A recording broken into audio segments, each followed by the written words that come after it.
Welcome, everyone.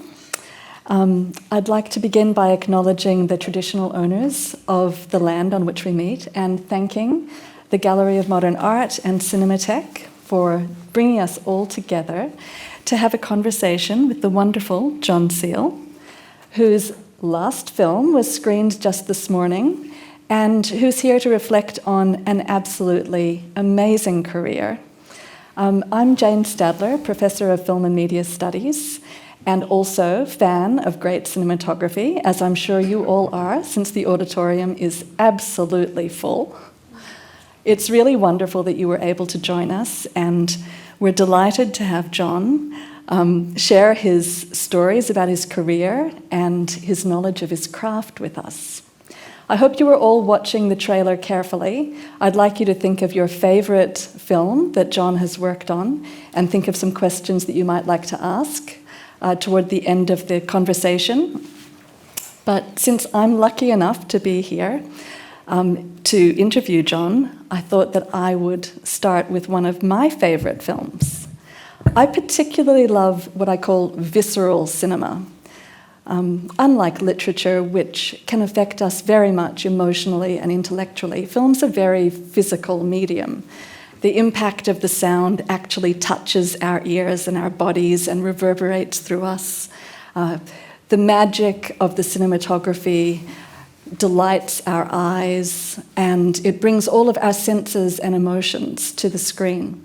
So when I was looking back over the, 60 films that John's worked on over 55 years, not to mention his early work with Super 8 and his work with the ABC in documentary, news footage, and also drama, such as Skippy. I was thinking, such a remarkable range, but one of the films that actually physiologically impacted me and had a real visceral effect on me was The Perfect Storm.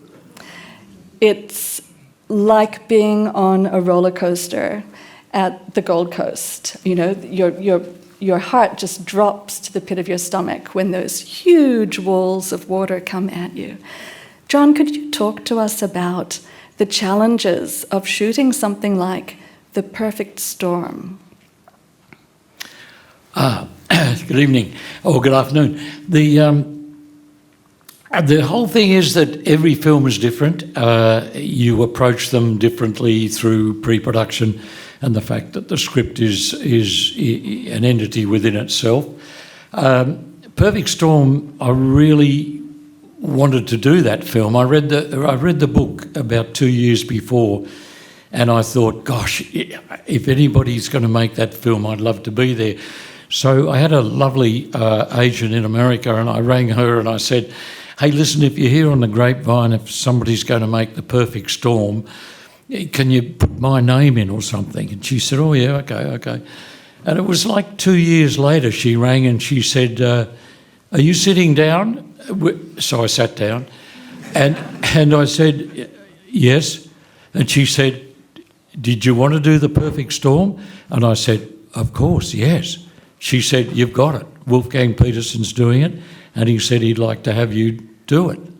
And I hadn't worked with Wolfgang before, so it was very exciting to go into that movie. I had 3 months pre-production to sort it out, to help sort it out, and I used every second of it because most of it is on a soundstage, and we created fishing and storms and dialogue scenes on board a trawler deep in the Atlantic Ocean, all on a soundstage. So it took technically a lot of work to work all that out with blue screen. Blue screen was just coming in, and the specifications of blue screen had to be very specific, down to almost 1/10 of a stop overall, which was a nightmare to try and balance.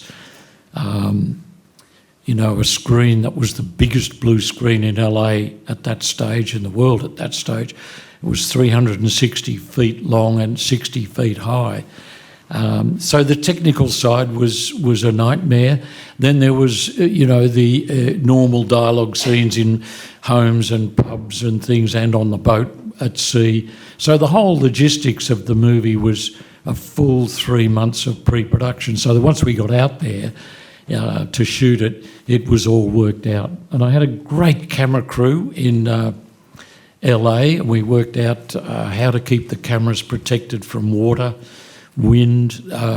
We had wind machines on the set that were 100-mile-an-hour wind machines with water loops on them, so that rain was coming in at 100 miles an hour horizontally. And if a camera hit that, it just got thrown back into the air off the cranes. We had to work all that out. But basically, a lot of fun working it all out and getting it to succeed. It sounds like it was visceral cinema not only for the audience but also for the cinematographer at times. It was. We were out there.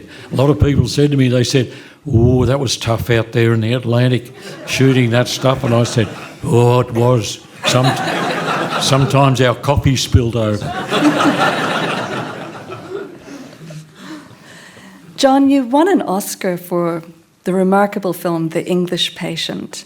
And I remember you saying in an interview about that film that your particular style of cinematography, you tried to be loyal to the subject that you were filming, loyal to the geography of the place in which the film was set, and loyal to the era in the case of The English Patient as well. Can you tell us a little bit about what you mean by making the camera be loyal to the subject? And maybe give an example from one of the earlier films that you shot. Well, it's something I think when you're studying cinematography, because I do believe that your whole life in film is studying cinematography. There's nothing really a done deal about it. You don't kind of really get a degree on it, because the next movie is going to be totally different geography, a different point of time. The director's going to have a look that they want. It's a new world. Every film is a new world, and it's almost as though you never learnt cinematography, and you go into the next movie with the challenges that film script will give you. So what I learnt, I felt and hope worked was that I created images that suited the screenplay, so that what we're trying to do, I suppose, is to take the audience out of a cinema and float them up through that virtual window, which is our screen, into another world that we control. To do that, you really do, I felt, had to make everything work up there that was real to that script, so that the audience, if they were sucked up into the story and were involved in it and felt they were there, that you kept them there. But if you made a mistake in I don't know, lighting or continuity or some little error, then they would go back into their seats and be eating popcorn, and you'd have to pick them up again with the emotion of the screen and suck them back into your story, so that they were engrossed to the point where even, I think, and George Miller denies he said it, but I know he said it. He said on Fury Road, he said, "I want this film to be a film where they buy their popcorn, they walk in, they sit down, and while the credits rolling, they eat a little bit of popcorn, and then from that moment on, for the next 2 hours, they forget about their popcorn, and when the movie finished, they've still got it all there, because they were so engrossed in the film." Well, I think he got there damn near, because it does do that.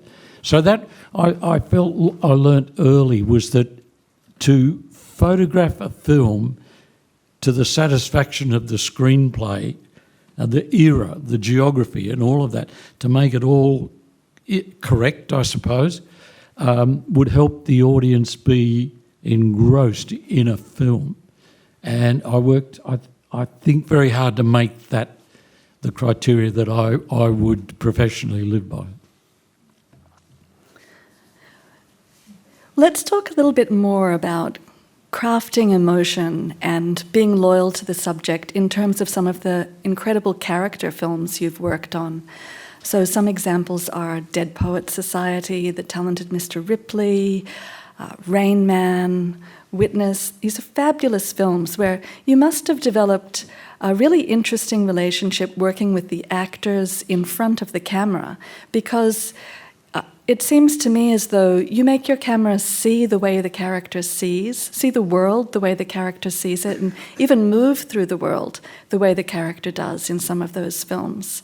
How do you achieve that loyalty to the subject in your relationship with the actors as you're deciding where to place the camera, how to light them, how to frame them?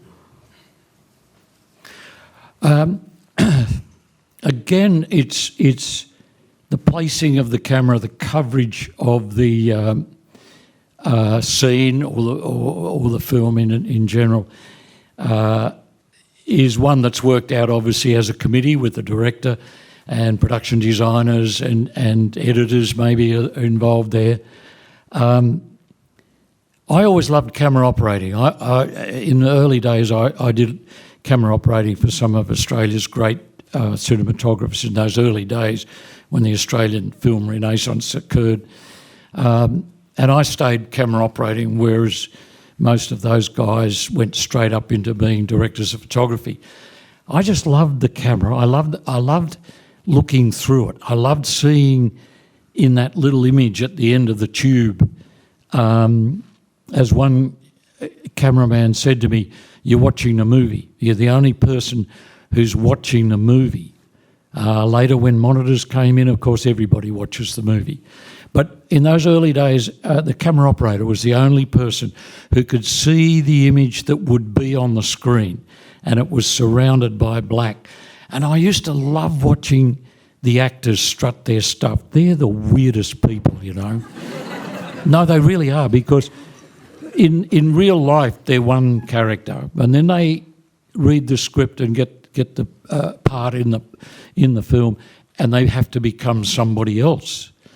And I hope I realised fairly early that that's a big ask, and it's a big part of our job as camera operator, director of photography, sound men on the set, boom operators, everybody on the set around those actors while they're trying to portray these characters, this character that is new to them onto the screen.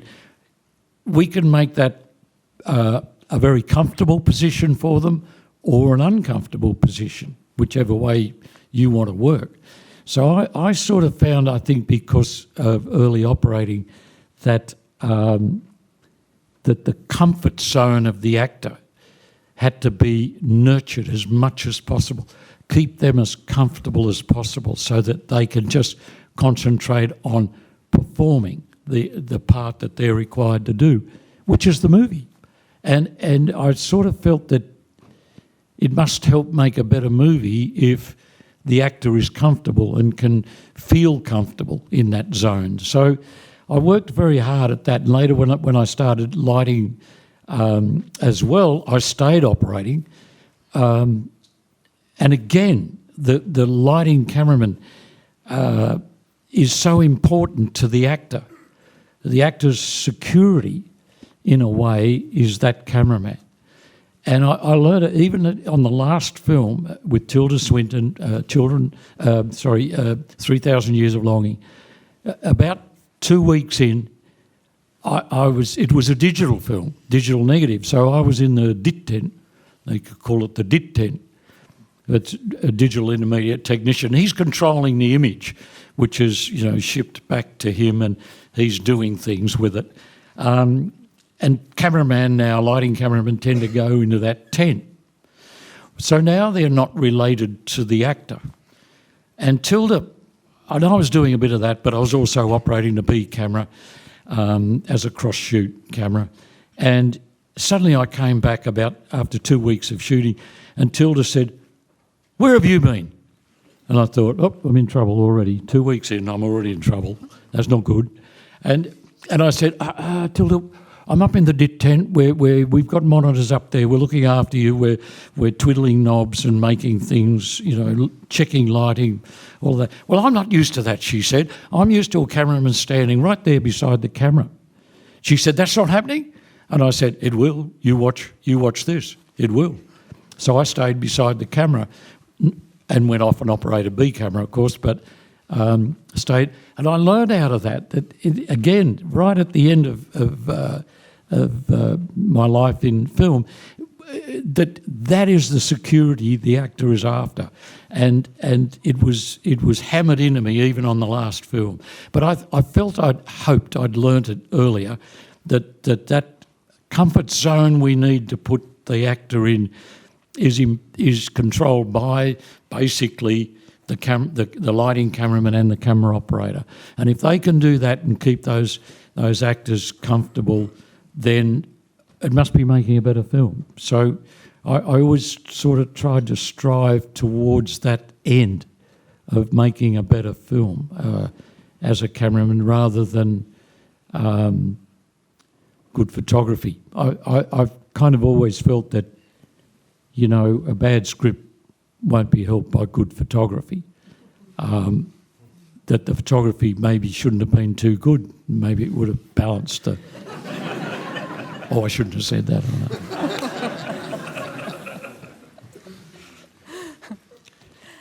Thank you, John.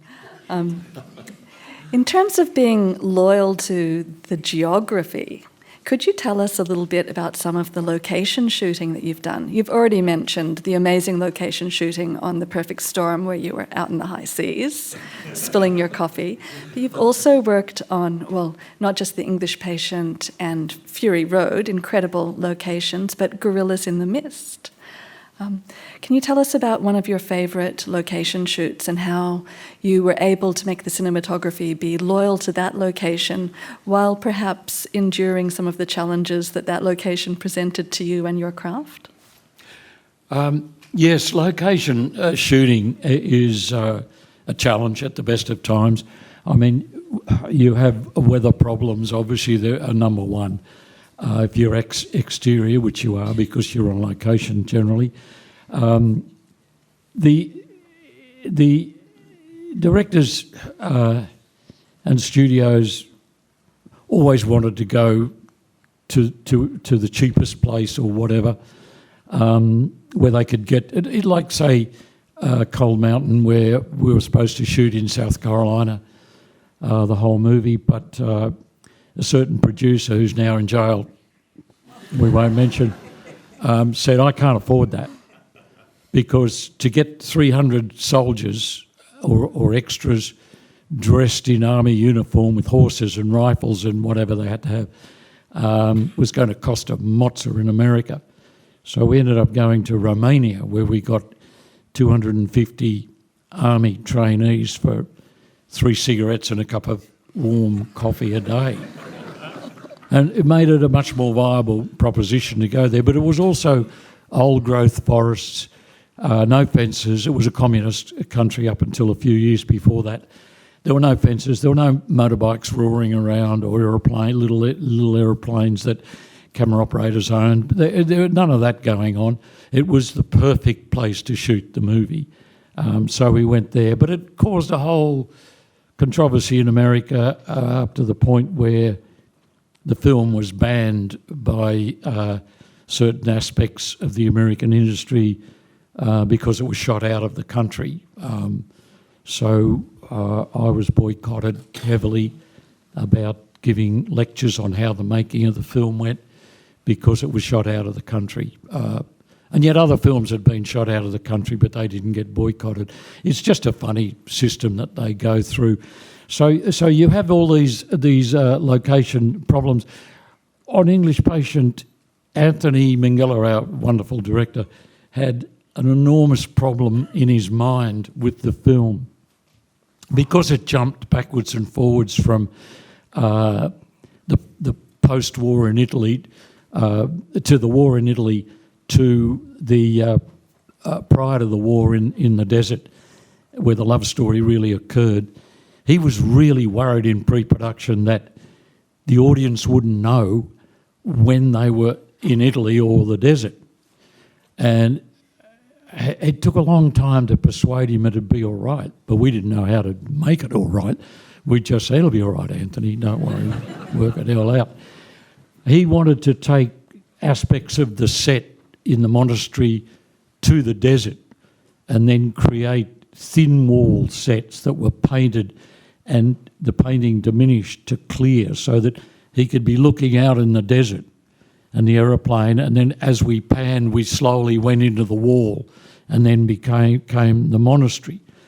And I can't tell you the look on the production designer's face when that idea came up.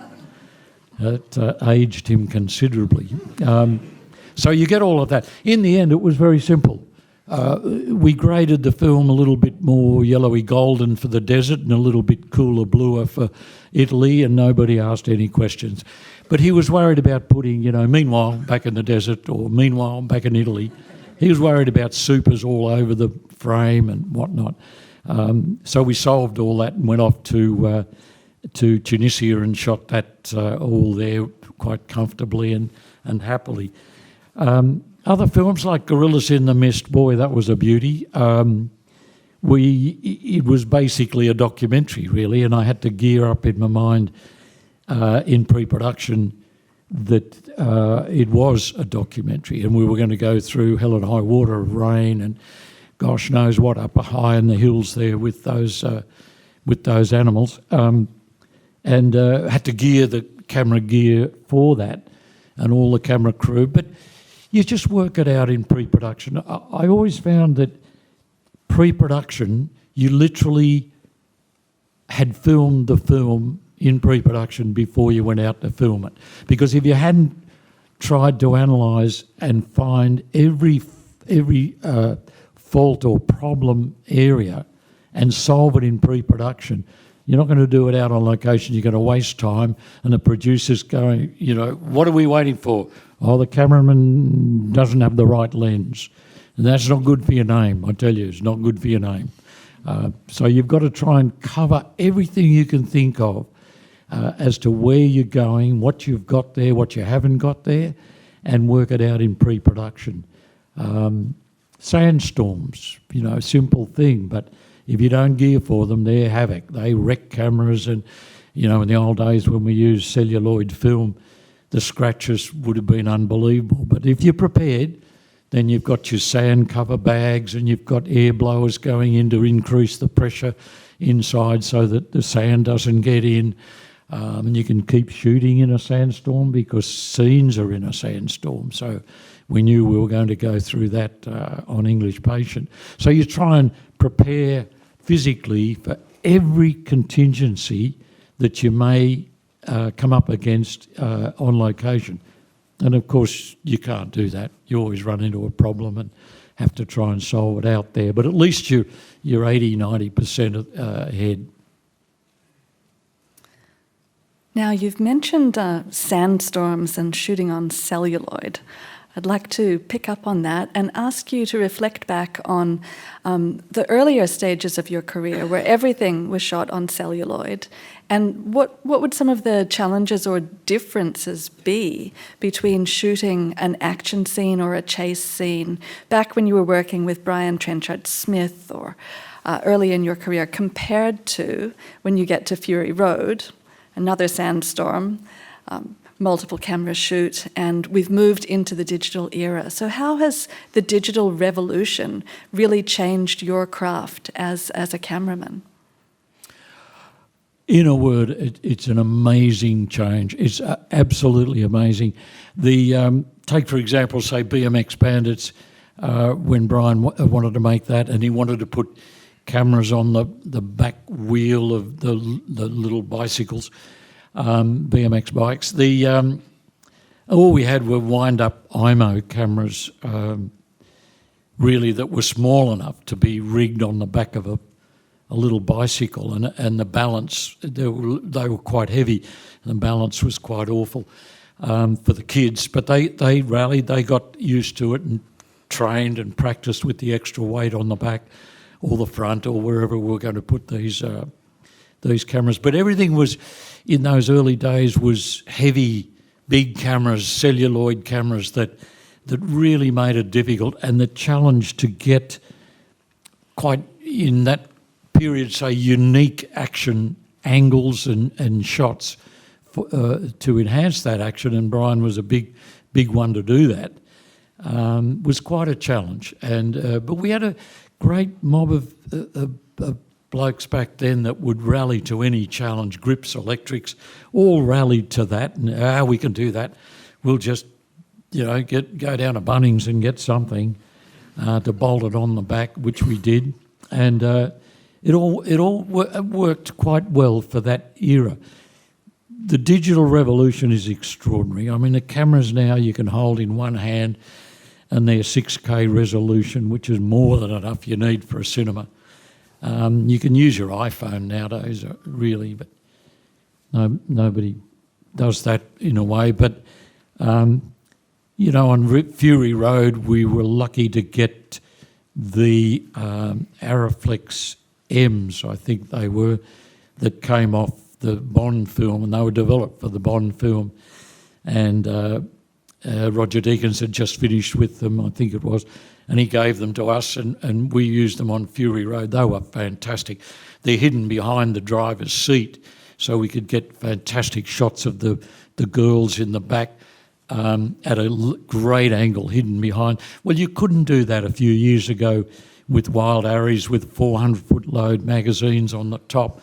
You'd see the magazine in shot or something. But these little cameras, and they weren't little, they were still quite a large little camera. So we still hid them, handheld them behind the seats to get the shots. And they're even smaller now. I mean, it's an absolute revolution in camera size and recording ability. The lighting, the same thing. They're battery operated. You don't have leads and cables going everywhere. It's an extraordinary revolution that can make the making of action films or any film so much easier now and quicker and better and far more economically than film celluloid. I don't think if I was going to continue filming, I'd ever go back to film. That's really interesting. I think some of us... a few phone calls out of that one, I tell you. Some of us have a real nostalgia for film and a love of, the look of the grain and so on, but that, of course, can be replicated digitally in many cases now. Why don't we have a look at a scene from Fury Road, since it's going to be screening in black and chrome later this afternoon, I think. Goma's chosen a wonderful action sequence.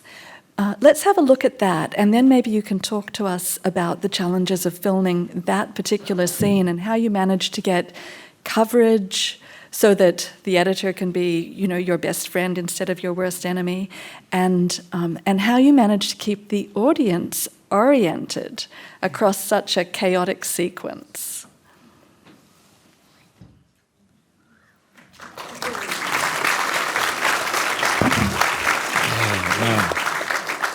John, that's a phenomenal 2.5 minutes of a phenomenal film. How did you pull it off?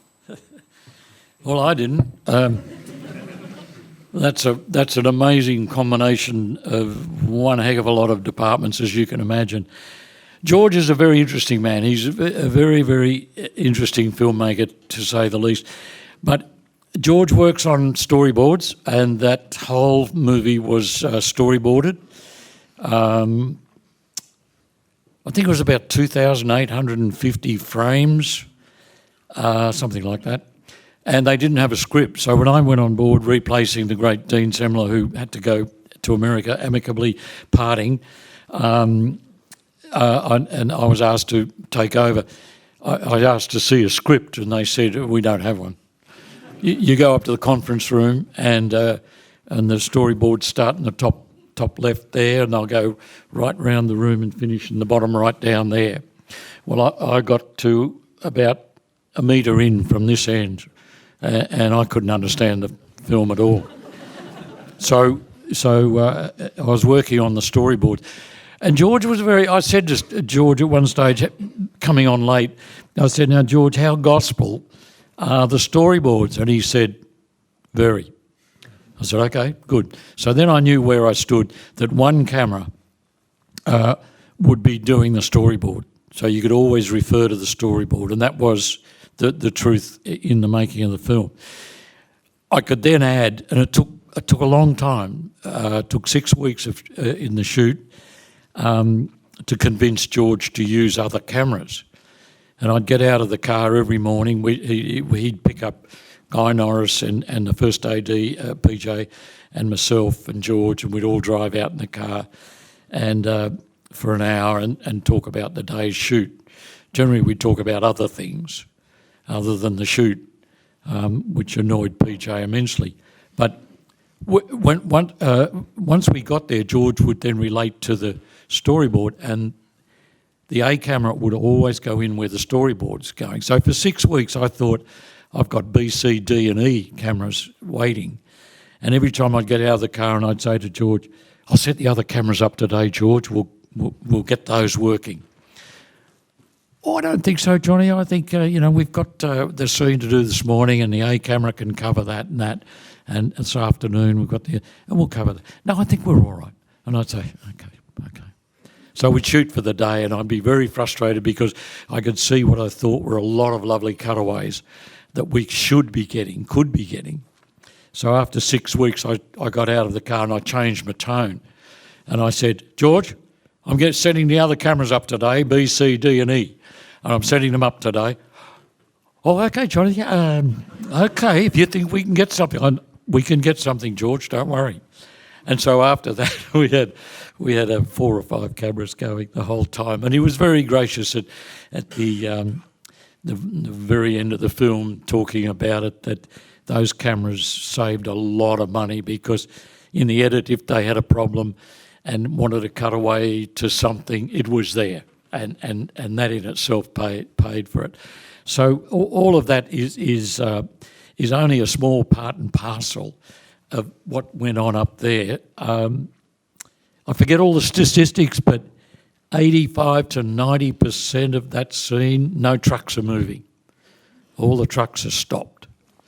And this is something that George and Dean both learnt and worked with in the early days, was that you can create the illusion on film without having to move the trucks and endanger people.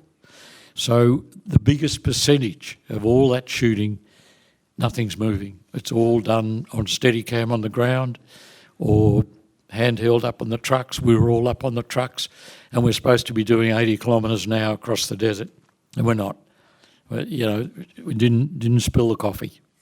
So all of that combination is what I felt at the time was a wonderful combination of unbelievable stunts with Guy Norris and very safe stunts, because most of the stunts, the car that gets hit isn't moving. It's static in the desert, and all the other trucks are coming down on a line that's been rehearsed and rehearsed and rehearsed until it finally they put the car in that's going to get smashed. They put it in and they come down that line. Nothing changes. Everybody knows what they're doing, and they smash into that truck, and it just goes crazy down the side. And the edit point comes in, obviously, when it hits that stationary vehicle, which should have been moving, trying to get away from them, but it's actually not. The edit point goes in there, and just at that moment, so that in the edit, you think the car has been moving the whole time before it was hit, which it's supposed to have been, but it wasn't for the actual shot. So all of that lovely learning process, I think, of making films is creating the illusion, not the reality, to be filmed in a way. And Guy Norris and George had honed that over years of Mad Maxes, and certainly over the 10-odd years they had in pre-production for Fury Road, because it started up, it stopped because of a war in the Middle East, something happened, and then started up again 5 years later. So that whole time, Guy Norris and his boys had all that time to rehearse and get those stunts down to a very safe but very graphic activity. George was adamant during any of his Mad Max, any of his films, nobody's going to get hurt. Nobody will get hurt. Nobody did.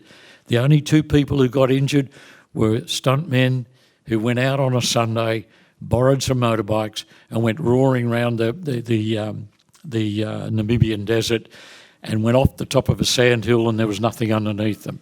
It dropped away to a hard clay pan, and they both got injured, not too badly, but that was the only injury. Well, that was a Sunday off. It wasn't during shooting, and they didn't get any more coffee after that.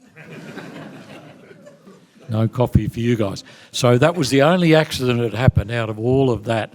There's an awful lot of post-production in it, obviously. The bodies flying through the air are all painted in post. The combination, and George loves all that. He loves anything that's new from the backroom boys on the computers that he can use to make his film, he'll use. And so there's amazing combination there of lessons learned in the past, situations that are created in situ on set, and then in post. He marries the whole lot to make a film like that. Thank you, John, for sharing some of the secrets and mysteries and magic of cinema and working with legendary directors. It's all top secret. We have about 10 minutes left.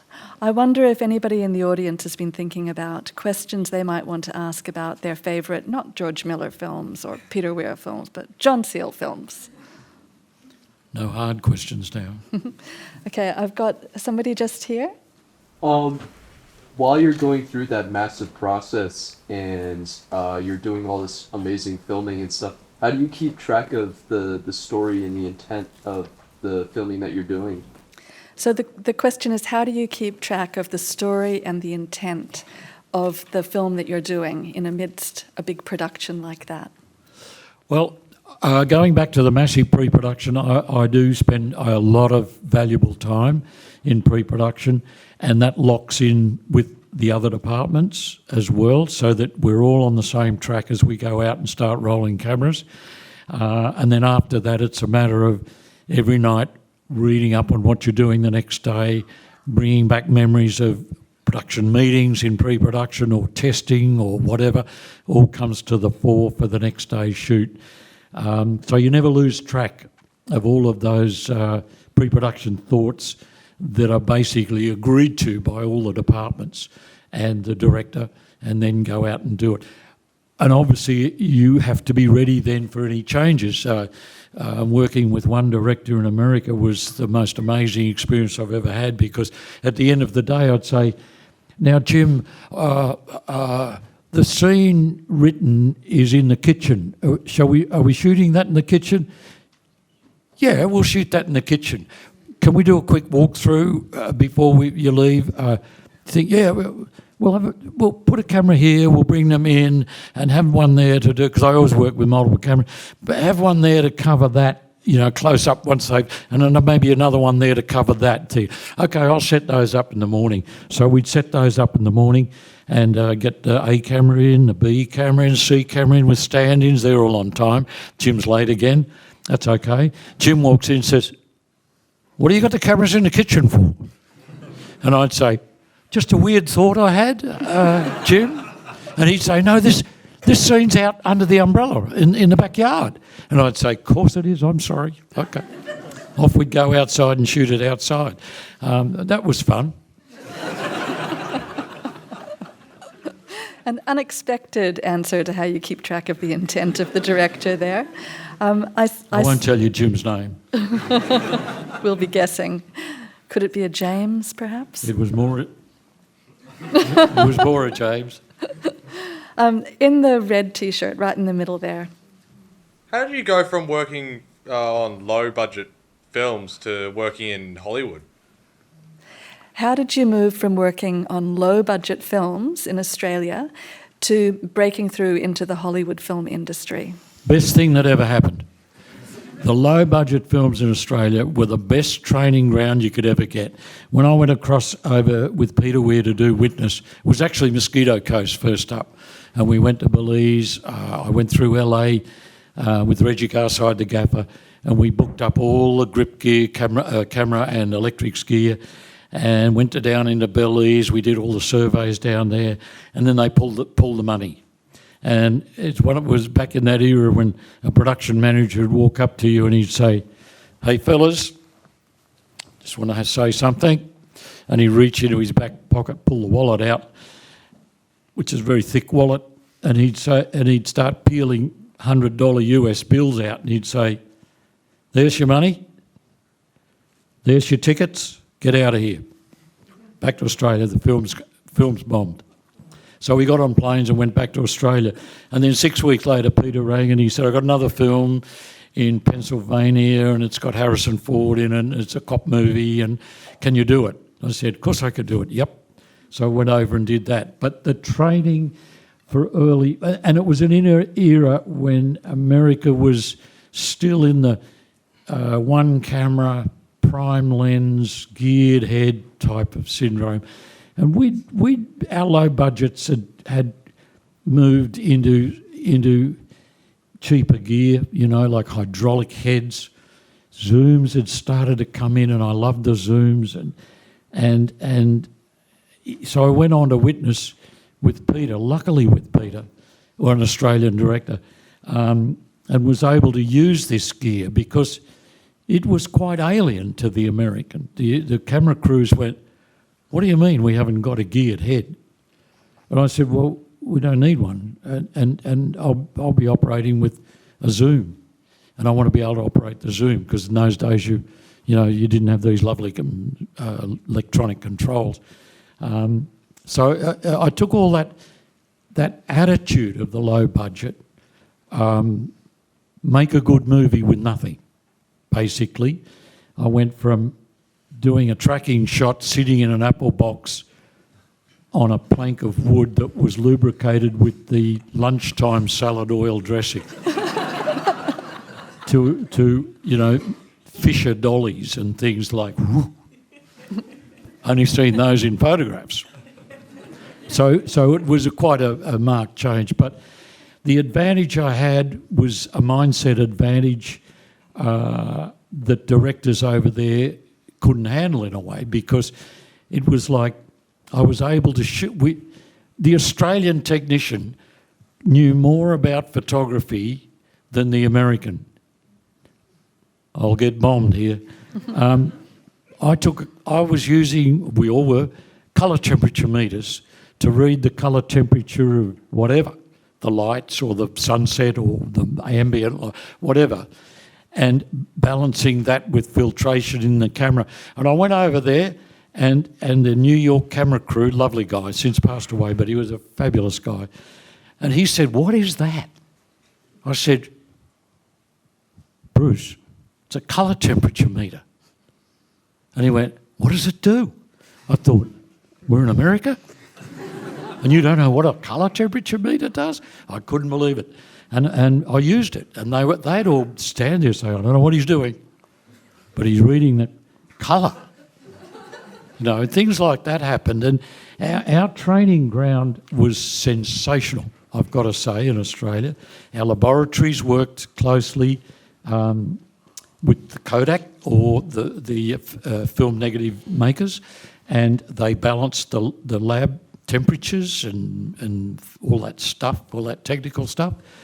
And when I went to America, we had a print that was a one light print. It was like 30 lights across the board, ran it, and our negative was so beautifully controlled by our training that flat light print was a good work print. And I went to America, and I went down to the lab in New York, and I said, "Well, I'm doing a picture here down in Pennsylvania, and do you guys do a one light print?" "Yeah, we sure do." I said, "Oh, good. What sort of lights do you use? About 30s across the board?" And they went, "Yeah." And I thought, hang on, something going on here. I said, is that every shot? Like you just set it and run it? Yeah. And I said, but about light 30s? And he said, look, we give you a one light print for every shot. I said, you grade it? And he said, yeah, we grade the shot. I said, but it's a work print. It's like, don't you just... He said, no, we'll give you a great looking picture. Don't worry about it, kid. Go back and drink your coffee. It's lousy coffee, which it was. So I got into that. Well, it was a mess. The dailies were a mess. It was like, I'm looking at the image and I'm going, oh my God, I'll never get another job after this. And they were wrecking the print. And the whole edict was the producers would say, hey, gee, I like that work print. Use that lab. So the labs would start printing the guy's work print material to look good, what they said, look good, so that the studio would use them as the lab. So it was all to do with money and stuff, you know, nothing to do with the film. So the Australian learning was the most amazingly wonderful weapon to have over there, because I could ride through it. And I just knew, I'd look at what they'd print and I'd think, God, if I had a negative that created that positive, I'd commit suicide. But I knew the negative would be okay. I knew the negative was well within a balanced area. So I was able to push it through on that. But all of that, that's the epitome of the imbalance that occurred in the what was that, the late 70s, early 80s or something, in between America and Australia. So the early budget, I can tell you, was the best training ground.